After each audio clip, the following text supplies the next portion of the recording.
நல்லதங்காள் கதை முழுமையான நீண்ட கதை பகுதி ஒன்று. பாசத்தில் பிறந்த குடும்பம் பல ஆண்டுகளுக்கு முன்பு தமிழ்நாட்டின் ஒரு அழகான கிராமத்தில் பெரிய செல்வந்த குடும்பம் ஒன்று வாழ்ந்து வந்தது.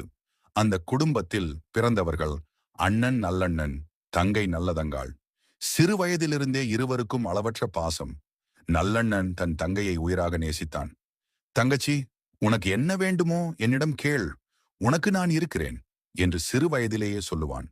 நல்லதங்காளும், அண்ணா, நீ இருக்கும் வரை எனக்கு எதற்கும் பயமில்லை என்று சிரித்துக் கொண்டே சொல்வாள்.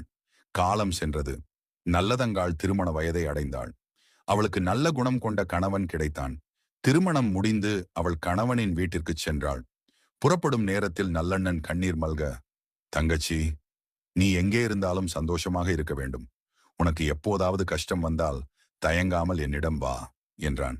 நல்லதங்காள் கண்ணீரை துடைத்துக் கொண்டு, அண்ணா, உன்னை நான் மறக்கவே மாட்டேன் என்றாள். அன்று இருவரும் பிரிந்தார்கள். ஆனால் அந்த பிரிவு என்றென்றும் நீடிக்கவில்லை. பகுதி 2. டாஷ் நல்லதங்காளின் இல்லற வாழ்க்கை.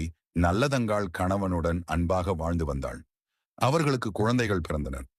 வீடு குழந்தைகளின் சிரிப்பால் நிறைந்தது. காலையில் குழந்தைகள் எழுந்ததும், அம்மா, சாப்பாடு, அம்மா, எனக்கு தண்ணீர், அம்மா, அப்பா எங்கே என்று சுற்றி வருவார்கள்.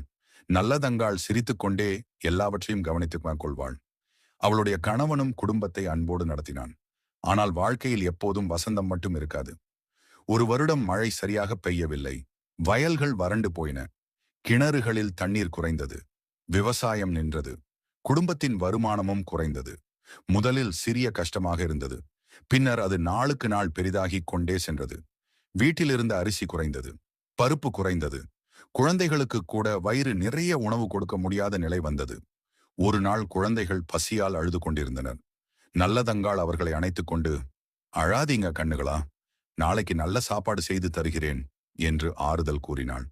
ஆனால் அவளுடைய கண்களில் கண்ணீர் பெருகியது. பகுதி 3.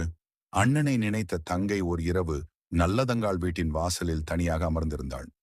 வானத்தை பார்த்தாள். அவளுக்கு தன் அண்ணன் நல்லண்ணன் நினைவுக்கு வந்தான். எனக்கு கஷ்டம் வந்தால் என்னிடம் வா என்று அண்ணன் சொன்னாரே. அவளுடைய மனம் உடைந்தது. கணவனை பார்த்தாள். நாம் இப்படியே இருந்தால் குழந்தைகளை எப்படி காப்பாற்றுவது என்று கேட்டாள். கணவன் அமைதியாக இருந்தான். நாம் உன் அண்ணன் வீட்டுக்குச் சென்று சில நாட்கள் இருக்கலாம் என்றான். அந்த வார்த்தை நல்லதங்காளுக்கு சிறிய நம்பிக்கையை தந்தது. என் அண்ணன் நிச்சயம் நம்மை ஏற்றுக்கொள்வார் என்றாள். குழந்தைகளை அழைத்துக் கொண்டு அவர்கள் பயணம் தொடங்கினர். பகுதி 4. அண்ணன் வீட்டை நோக்கிய பயணம். நல்லதங்காள் குழந்தைகளுடன் நீண்ட தூரம் நடந்தாள். சிறிய குழந்தையை தூக்கி கொண்டு நடந்தாள். மற்ற குழந்தைகள் பின்னால் நடந்தனர். வெயில் கொளுத்தியது. குழந்தைகள் சோர்ந்தனர். அம்மா, இன்னும் எவ்வளவு தூரம்